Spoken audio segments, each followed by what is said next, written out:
স্পেনের কাতালান শহর এল হসপিটালের ডি লিব্রেগাটে সোমবার সকাল থেকেই হাজারো মানুষের ভিড়। সবার হাতেই বৈধ হওয়ার প্রয়োজনীয় কাগজপত্র, নাগরিক নিবন্ধনের সনদ ও অক্ষমতার সনদের জন্য আবেদন জমা দিতে রীতিমতো যুদ্ধ করতে হচ্ছে অভিবাসীদের।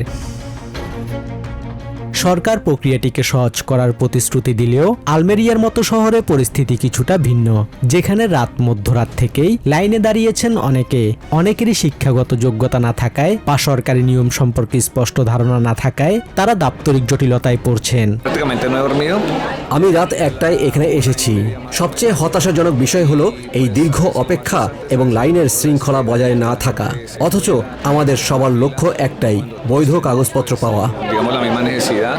স্পেনের এই উদ্যোগকে ইউরোপিয়ান অন্যান্য সরকারগুলোর অভিবাসন বিরোধী ধারার উল্টো পথে যাত্রা হিসেবে দেখা হচ্ছে। পরিসংখ্যান বলছে 2019 সালের পর থেকে স্পেনে নতুন সৃষ্ট চাকরির 3/4 পূরণ করেছেন অভিবাসীরা। শুধু তাই নয়, 2022 সাল থেকে স্পেনের মোট অর্থনৈতিক প্রবৃদ্ধির 47% এসেছে এই অভিবাসীদের হাত ধরে। এখানে আসা অনেকেরই প্রাতিষ্ঠানিক শিক্ষা নেই। তারা জানেন না ঠিক কোন কাগজগুলো সাথে আনতে হবে। এই দাপ্তরিক অভিজ্ঞতাই তাদের জন্য বড় বাধা হয়ে দাঁড়িয়েছে।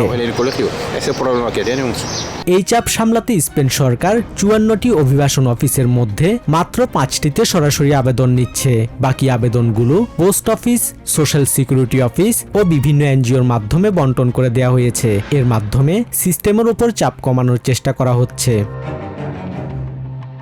যেখানে আমেরিকা বা অন্যান্য দেশের অভিবাসন নীতি দিন দিন কঠোর হচ্ছে, সেখানে স্পেন তার বয়স্ক জনসংখ্যার ভারসাম্য ফেরাতে অভিবাসীদের ওপরই ভরসা রাখছে।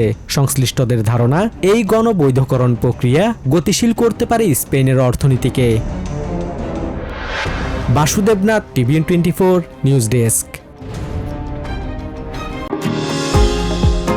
নিউ ইয়র্ক থেকে সম্প্রচারিত টিভিএন 24 টেলিভিশন বিশ্বজুড়ে বাঙালির কণ্ঠস্বর।